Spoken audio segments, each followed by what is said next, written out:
Welcome to Naptime Nuggets number 65, working with difficult temperament traits. Today, high sensitivity.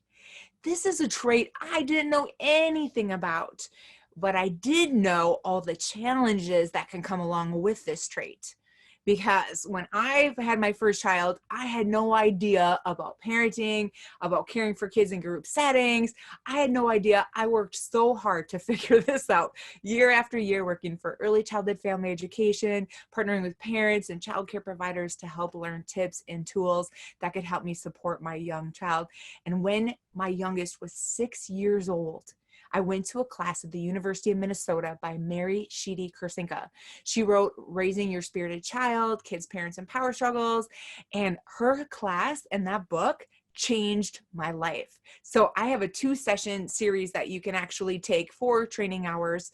And that's a bigger piece of the puzzle. But I really wanted to talk about one trait that I didn't know about.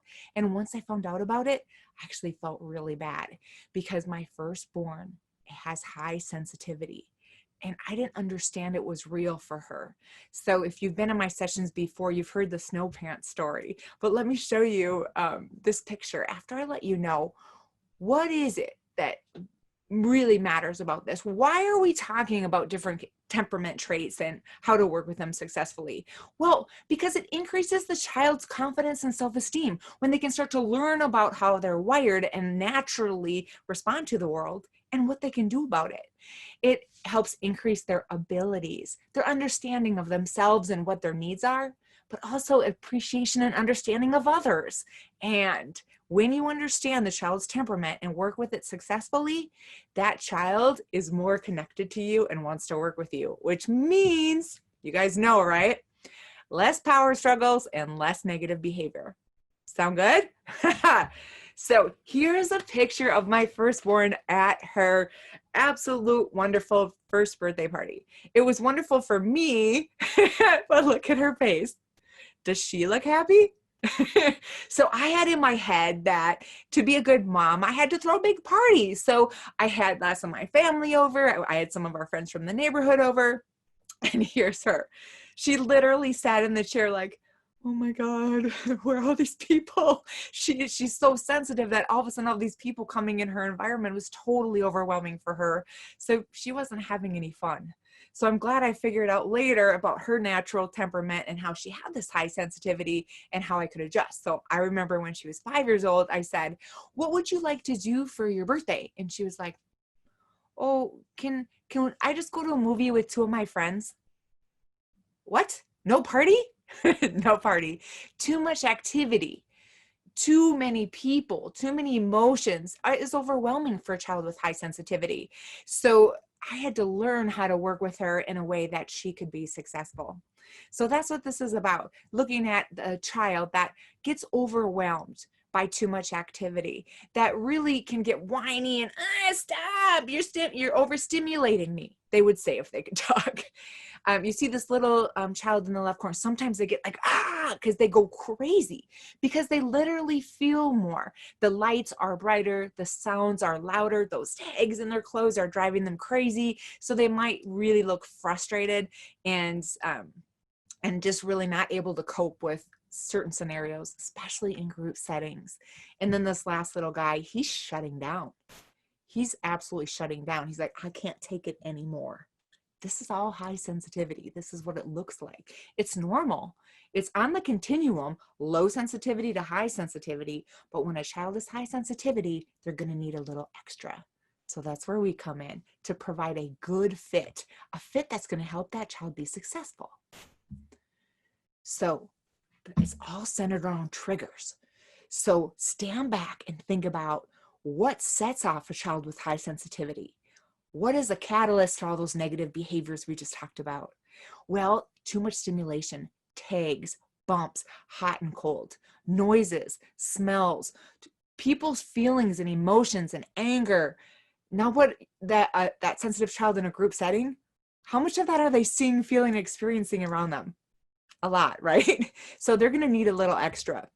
So what can we do to support them? I have 4 tips. You guys ready? What we're going to do is go through our 4 tips. And then I actually have somebody who took my temperament class and applied this. I can't wait to share her story with you, and then we'll be done. So high sensitivity tip number 1, understand and relate to the child. Avoid discounting what the child is experiencing. I was the queen of this. Like, what's wrong with you? Your clothes are fine. No, she doesn't feel like it's fine, that those seams are digging into her shoulder. So being able to label that and identify it, oh, that's really bothering you, isn't it?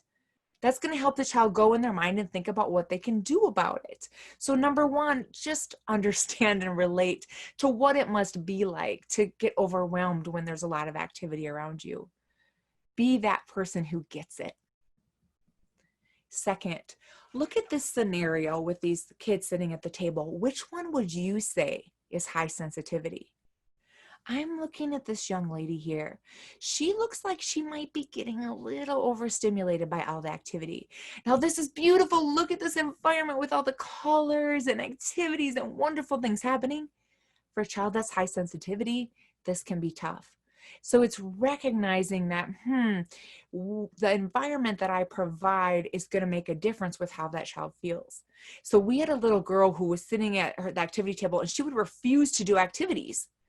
And one of the assistants in the room figured out, oh, it's because she's getting overwhelmed by the environment. So when we offered a break to her, that she could go to the calm down area and take a break if she needed one, she started going to use that break when she needed it. And then she would come back to the table and finish the activity. But she needed to understand what's happening inside of me and what can I do about it. So as she learned that, she was more successful and actually worked with us better. She finished the activities she used to refuse to do. So it's just being able to pick out who is high sensitivity and how can you help them get what they need to stay calm and centered. So how can they manage the stimulation? How can they get breaks when they need one? So what I would do in this scenario is if I noticed the young lady starting to have difficulty, I would say something like, oh, do you want to work on the project by yourself at the quiet counter? Or would you like to take a break and come back? So I would offer her a choice. So this little guy, let's say I offer him that choice and he's over there and he's sitting there like this. I might think, he's not doing the activity, and I might get frustrated by that. But this look is just the staple of a high sensitivity child that is having an overwhelmed moment. So this is how he's collecting himself. This is how he's coming back to his calm place. So it's great to support young kids that way. So individualizing in action, let's say you're in a group setting and you're trying to get outside. You have a transition. They're going from playing and now you're going to go outside. Look at all the children in this picture. Which one might be high sensitivity? Who might be high sensitivity in this picture? Oh, yes, the little boy by the wall in the stripes. Exactly. Look at him. He's having that moment of like, there's so much going on right now. So how could you help him? Well, you look at how can you make it calmer? How can you make it more kind of organized? So one of the things is, let's say instead of just like, come on, you guys, we got to go, which is overwhelming because it's loud, it's stimulating. What if I went, let's fly like birds to the door. If you've seen my promoting self-control webinar, you know the lady in there does that and all the kids start quietly mirroring what she's doing. So how can you make it smoother? How can you make it calmer? How can you bring the stimulation down? Yep, and it could be this little guy, you're right, the one playing with the toy, trying to get a break, and it could be this little guy in the front too. You can't always know for sure, but you can kind of recognize that look, right?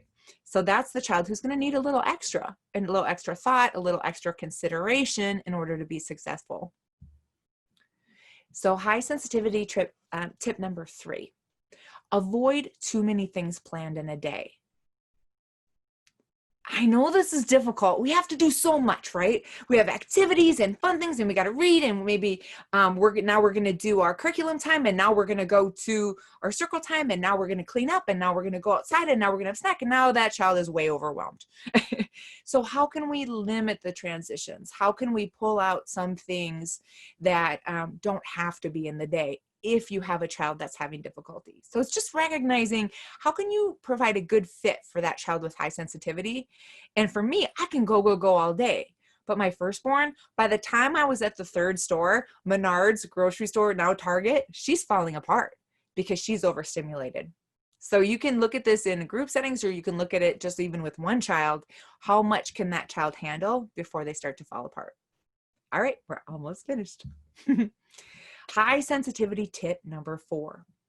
As the child grows, describe the experience that they're having and help them problem solve what they can do to be successful.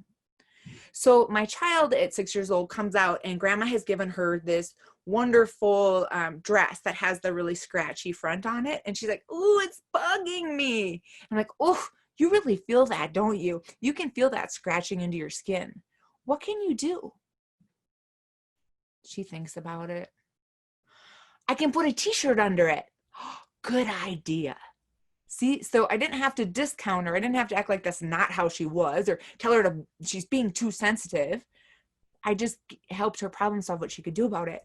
And after she started to learn those skills and gain those abilities to recognize what was happening and know what she could do about it, she did things like she started doing yoga before school in the morning. Not even kidding. She had this yoga VHS tape that she would put in, and she would do yoga before school because she felt like it helped her find her calm place. What? She developed that skill way younger than I developed that skill. So really helping them understand how are they wired and what can they do about it. So those are your 4 tips today. And now I'm going to tell you very quickly about one scenario. Let me give you one more last thing. Are you ready? This child, the child that's highly sensitive, will run into many messages that they're too sensitive, that something's wrong with them.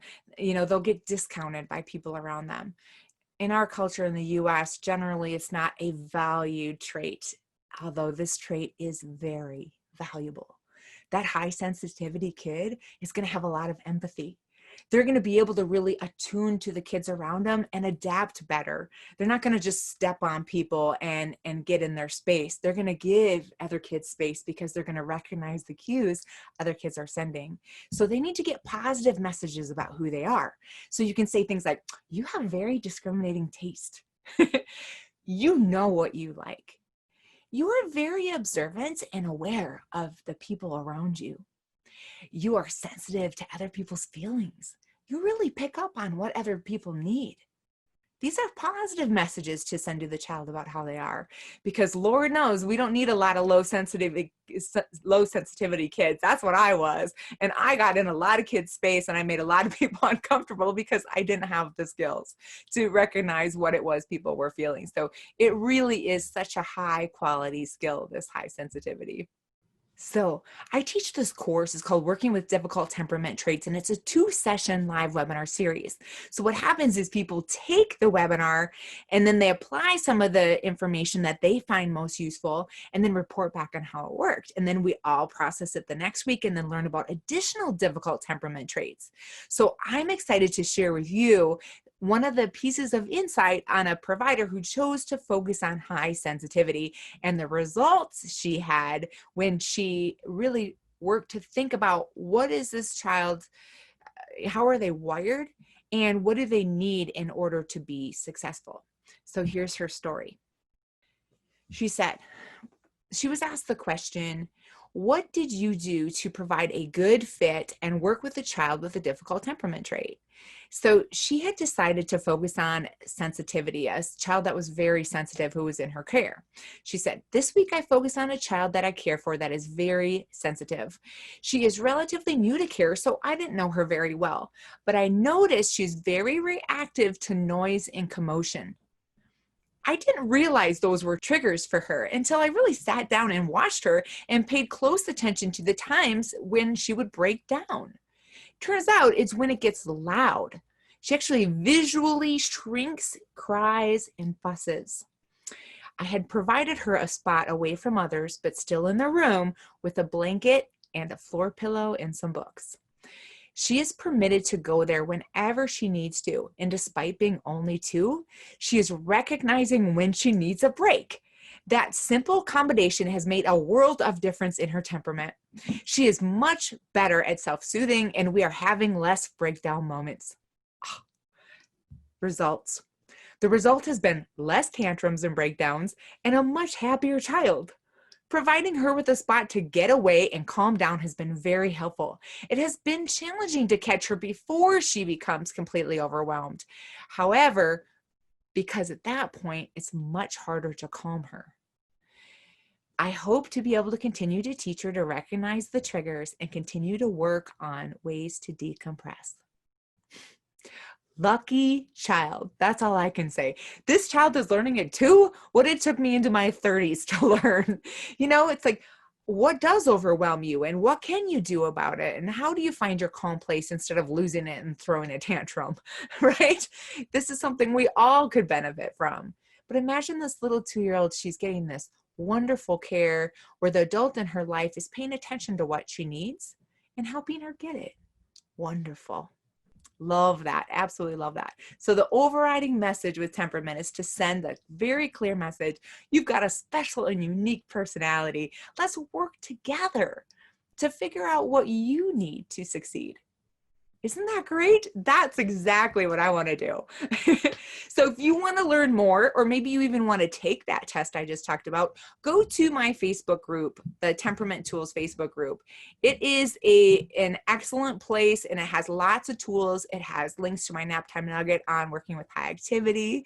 And there's going to be another one that I'm bringing out that I've done previously, which is working with high intensity. So if you don't want to take the online course, or you don't need training hours and you just want to get more of these tools, then stay tuned and head over to my blog or head over to the Facebook group called Temperament Tools, and you'll be able to get some of those there.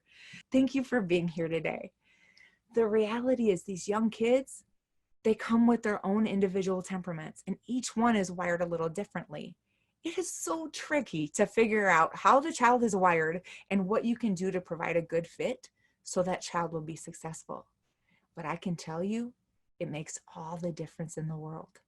All the difference in the world for that child as they gain the skills and the knowledge and the understanding to know how they're wired and know what to do about it.